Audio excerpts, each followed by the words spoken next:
Good morning guys! By Akos TV. Yan po, for today's video, magluluto po tayo yung sikat na sikat ngayon.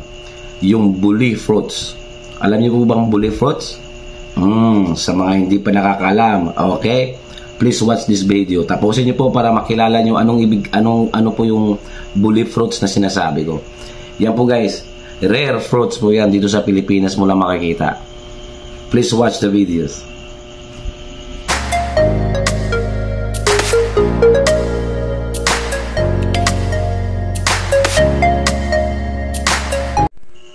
Alright guys, ito po yung sinasabi ko po sa inyong bully fruit. Yan.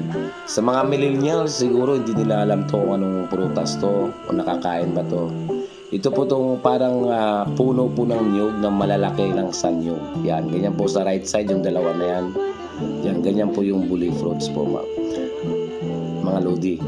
At ang mga bunga niyan, maliliit na ganyan. Parang niyog nga, pero maliliit lang siya. Parang sang kamatis, maliit lang masyado pero mararami yan.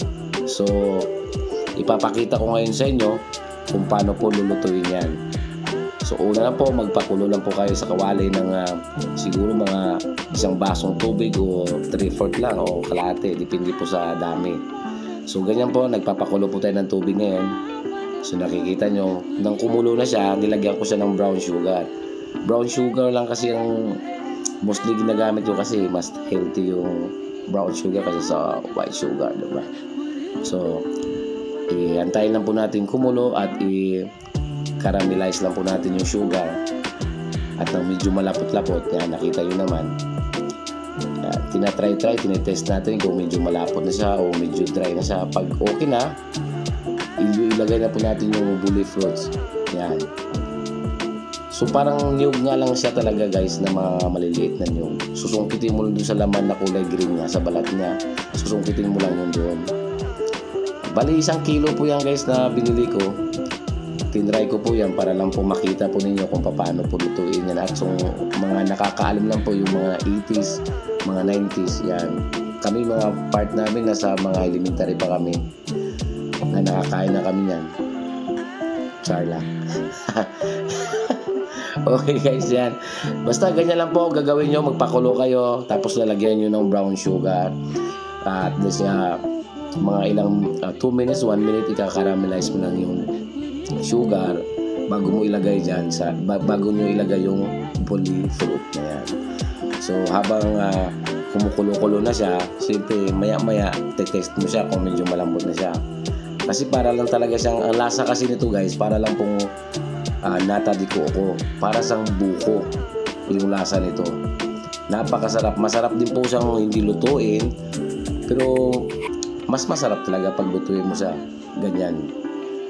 So after ko ng ilang test, sige, parang naubos na ata ito, kaka-test ko yan. So maya test, diba? After niyan guys, nang naluto na yan, sigurado ako wala nang 1/4 yan. Naubos ko, nakakatikim. Ang sarap talaga guys. Yan tinatawag po nilang bully fruits. So ganoon na lang guys, antayin na lang po natin maluto siya at finished product. At nang matikman po natin po ano po talaga ang lasa nitong bully fruits. At nang mas kita nyo rin po kung gaano po ito kasarap. Here we go! A few moments later. A few minutes later. A few inches later. 12 seconds later, 3 days later, 3 weeks later, many months later. What's up guys? Alright, titikman na natin yung niluto nating bully fruits. So sa nakita ko kasi sa YouTube, ganito yung pagluluto sa kanya. So anong pag natin? Tikman na natin.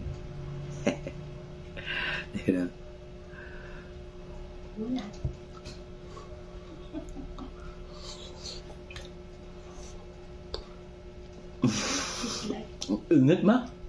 She's like a bubble gum. She's like an interior. Nakikulong ng interior ng ulo. Para siyang Yummy but not makulat. nata di coco na parang niyog yung lasa niya. Little coconut.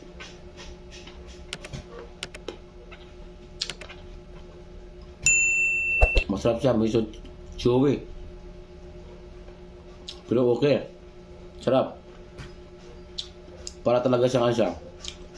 Nata de coco. Mas masarap po sa natin. So, ganun lang guys. Masarap siya para sa tinapay. So, nagustuhan niyo yung video na to, please share and subscribe my YouTube channel. Bye, Akos TV. Thank you very much. Thank you for watching.